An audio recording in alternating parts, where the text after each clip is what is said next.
Okay, as it were. Like I said, I'll probably do my best to put this video out on Sunday, the Lord's Day, the Lord Ignia, but we will do what we can. And I want to just talk about, like, this isn't like a, let me read out all the points I have as a long sketched out scripted video. I mostly just want to talk about Ignia's status right now.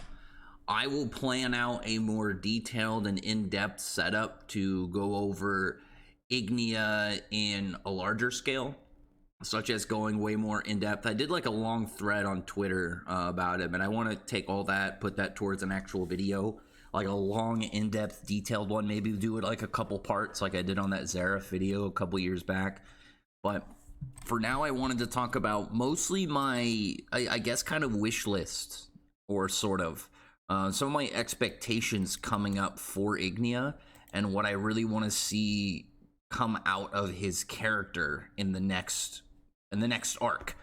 So part of it is like when you really look at the other dragon gods and you look at what their performance difference was, and not just like fights, I'm talking about their character, like what exactly about them was different versus the other dragon gods, because I think Mishima has done really well at differentiating them to make them all feel like different characters, to where they're not just the same boss in a different location. When you look at Merc didn't have any. Merc had a crew, like he had people around him, but they weren't fighters. And that's when we had Diablos as the enemies, and they were the ones that, you know, the Fairy Tail crew were battling against and were their, you know, their opponents for that arc. So Merc, though, through redemption and wanting to better himself, surrounded himself with other people. I mean, you could say surrounded, obviously, like, you know, the people of Ermina, where they were adjacent. Obviously, it's not like he never went and visited them. He did regularly. It's just like they weren't all hanging out with him every single day, you know, when I say like surrounded by. When you look at Alderaan had his followers, but he also had his god seeds. Now Alderaan is, I'm gonna do a really in-depth video on Alderaan at some point, because Alderaan is a character who is, he doesn't give you a lot outright in terms of like exposition, but the more you kind of look at the details of his character and what we got, the more you can understand him. He's a really interesting character that gives a lot of subtle lore and a lot of character insight, all very quietly.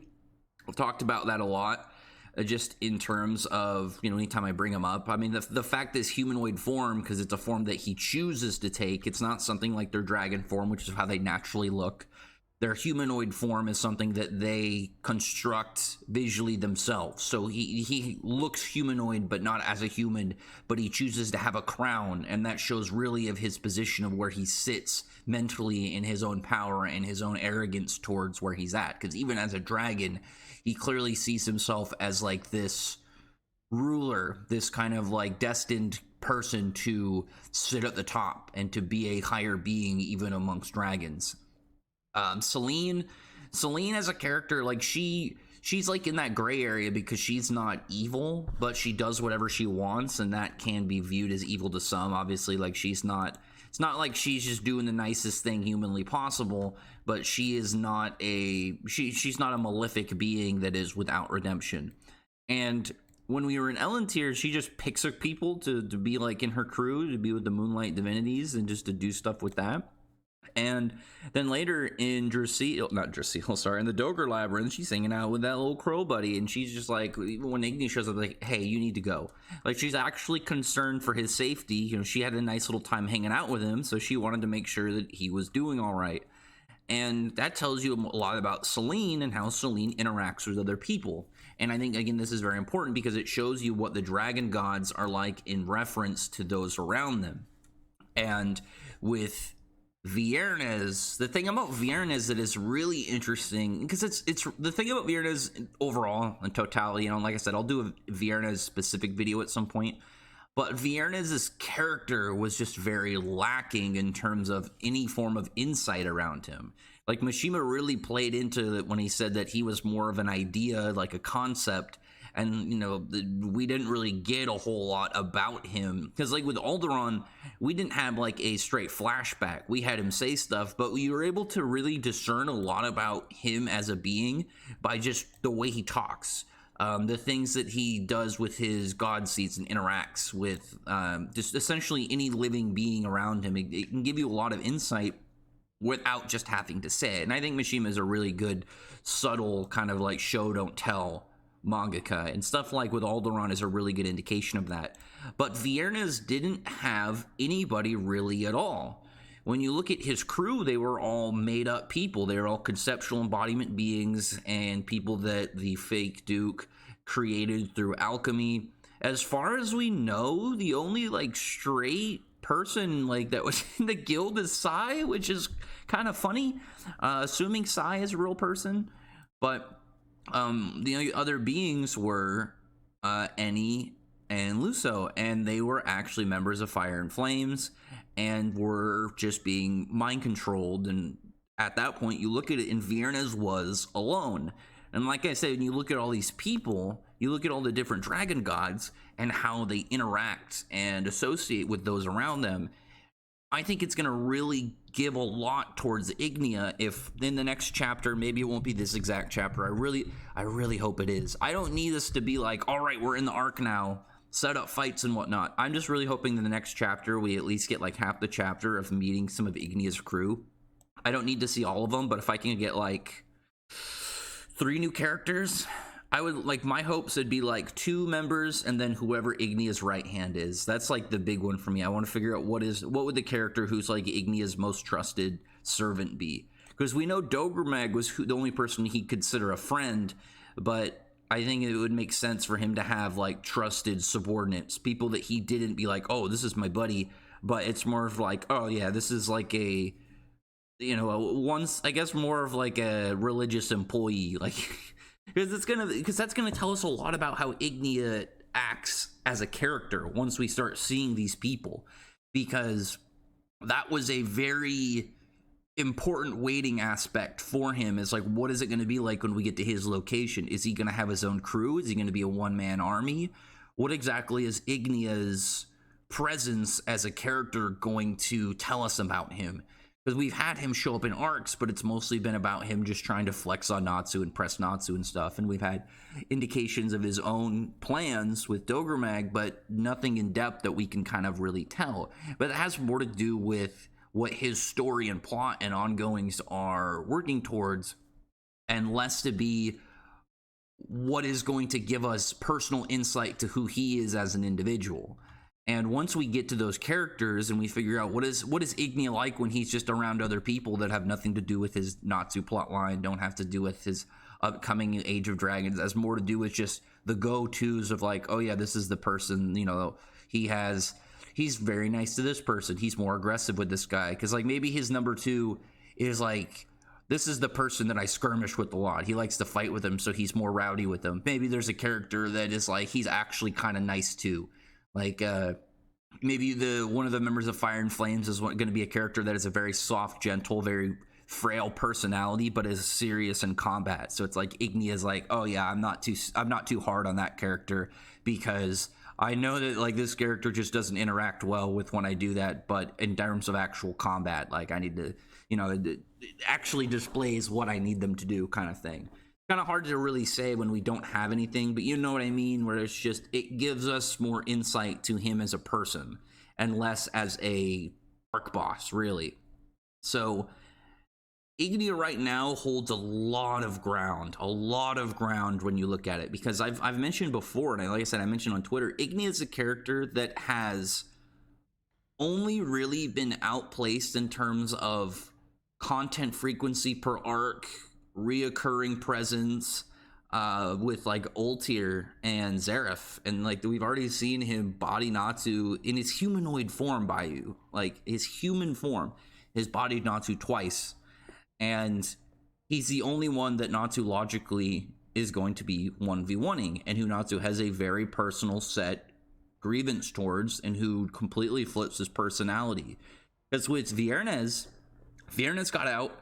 Natsu was trying, like he didn't want to get powered up by everybody. He wanted it to be a group effort. With Ignia, he just straight put down his fight with Suzaku and said, nope, all right, I have to go take care of this. Like, it doesn't matter whether or not I can do anything to him right now. Like, if I just let him go around on his own, he's just going to destroy everything. My friends are in danger, and so are yours. And that ended up setting up the alliance between Fairy Tail and Diablos. Like, Ignia is a character, his presence just alters events and pushes plot just because of the different mindset he puts Natsu in, the different mindset that the characters now have to be in, where it's a completely different tone because of how serious his presence is.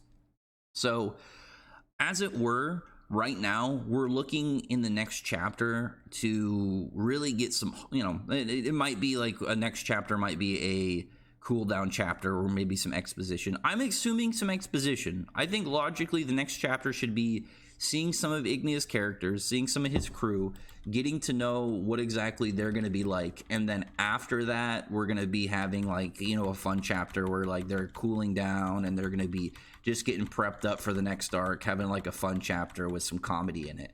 That's my guess. I think it would make more sense to have that first and then move into like a funny character moment kind of setup of content, because like it'd be weird to kind of let things immediately go into jokes and then move into setup and then immediately into the arc.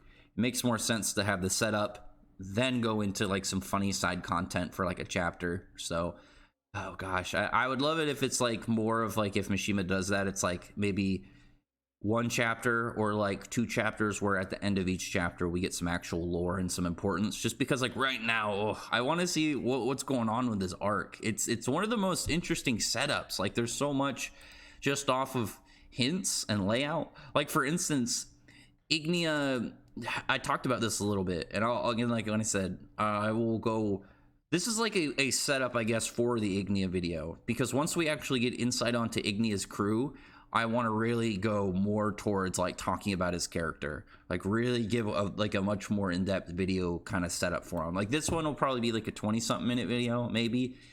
When I get like an actual in-depth Ignia video, it's going to be like 45 minutes to an hour. It's going to be a longer video, but because that's going to be like, oh, the opening to it, and then once we have like way more content for him, then I'll do like a video series on just going over Ignia and like going into like what exactly we can get from him.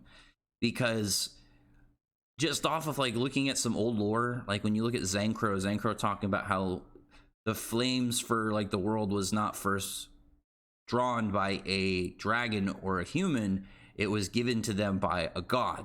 And then you have Ignia talking about how fire and the power of fire derives from the very flames of hell.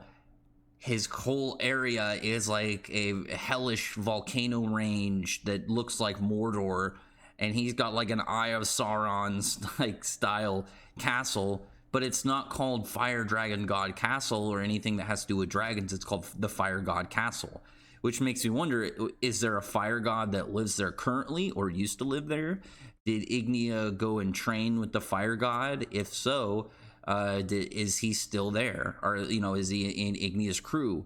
Is he somebody that Ignia is currently allied towards? I really like the idea that Ignia, when he was younger and weaker, like he trained, got stronger, eventually he wanted to keep pushing himself, because we know that he wanted to fight Aknologi to test his abilities.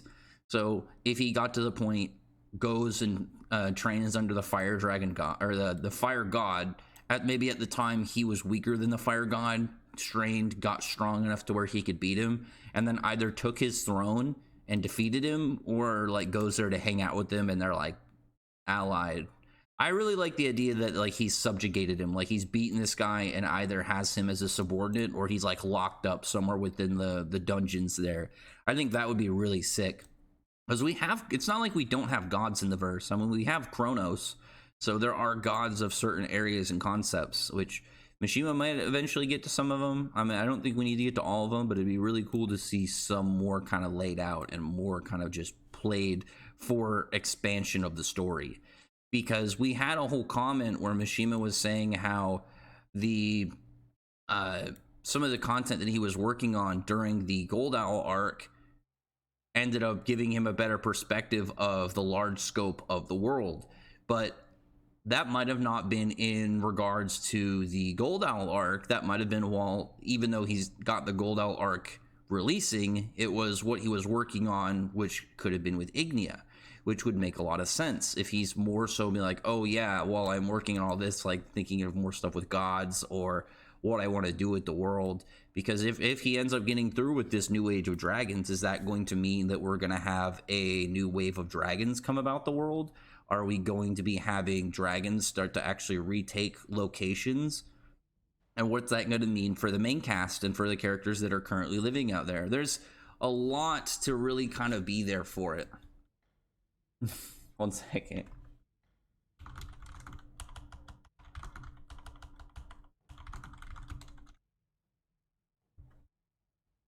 I was AFKing in a game, but like just enough to not be noticed. Anyway, yeah, so it's just like when you really look at the expanse of what's happening with them, when you look at what's going on with a lot of these characters, and you see where Ignia can really tie things together, I think that's what really sets him apart from the other dragon gods. Whereas each of them are more confined for their own arcs. Selene stretched out a little bit more, but Selene's was to become an ally, whereas Ignia has been an enemy and an ongoing problem for over 130 chapters. So when you look at that and see what exactly Mishima's plan is with him, what is that going to end up equating to? What exactly is his big scale kind of goal? Because Ignia clearly has larger plans. Mishima clearly has larger plans with them. He has far more plot, story, background reasoning to be bigger than all the other dragon gods. Natsu's fire doesn't really affect him as it is right now. Natsu also should after the whole bit in Ermina, should be cautious about eating Ignia's fire. There's a lot just to set up around that arc. There's a lot to set up around Ignia as a character, and there's a lot to really just kind of go about what exactly he's going to be doing for not just the upcoming arc, but the story as a whole. And I think just opening to it, once we get to his crew, it's really just going to give us that first real step into it. Because with Doggermag, I think Doggermag gave a really strong precursor to understand a little bit more about him. It made him less of just a big, scary, threatening boss, and it gave us more of a reason to see him as a person. Because I think that once we kind of see stuff like that, we're going to be looking at, okay, he's not just going to be a, big dragon baddie. He's going to have more room to present himself as a character and where his plans are going to reach and what exactly his plans are outside of just fighting Natsu to the end. Is it, that seems to be his ultimate goal, but does he have something to prep up for that? Are the other characters cool with like this idea of the apocalypse form? Or I would assume if anybody's allied under him, they probably have some form of religious reason in why they should follow him. So we've got a lot for Ignia, like I said, just laid out before us. It's really interesting when you look at all the areas that he could connect to. He's like a reverse Zeref, where it's like with Zeref, you're looking for all the story stuff that potentially connected to him, and then when later we found out the actual information and where he actually spreads in the story. With Ignia, it's where exactly his story is going to spread. He is like a wildfire in how he just seems to be branching out, reaching into different areas of the story, looking at different spots and seeing where his influence can overtake them, and to really set himself up for this position as the main villain for 100 Years Quest. And there's always that chance we're going to have some other stuff with Eleftheria and any other secret bosses that we don't know about. My big hopes on it is, assuming we have about 3 or so arcs left, like 100 or so chapters, I'm really hoping we have an Ignia arc to where they don't beat him, like Natsu tries, loses, they kind of like get away, and the arc ends with ultimately a loss. Then we maybe have like Eleftheria's arc or whatever the plan is with like another enemy, and after that arc we have Ignia's defeat arc where Natsu is like actually capable and ready and to go 1v1 him and to set that fight up. There's a lot to look at. There's a lot to kind of just scope around, and once we start to really make moves in this arc, I think that is just going to take the topic and really shake it up to where we can look at it with more insight. Because like I said, just learning about the people in Ignia's crew, I think will really tell us a lot.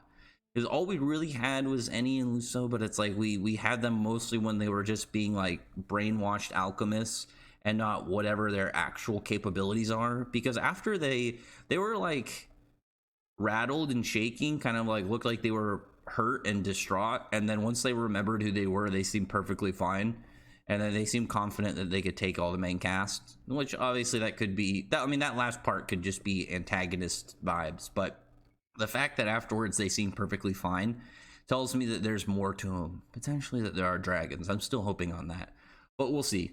Anyway, other than that though, like I said, we're gonna be waiting. This is just a very kind of like sit and get ready for things to be open to us kind of style. Once we get to that point, I'll be able to really delve deeper into it.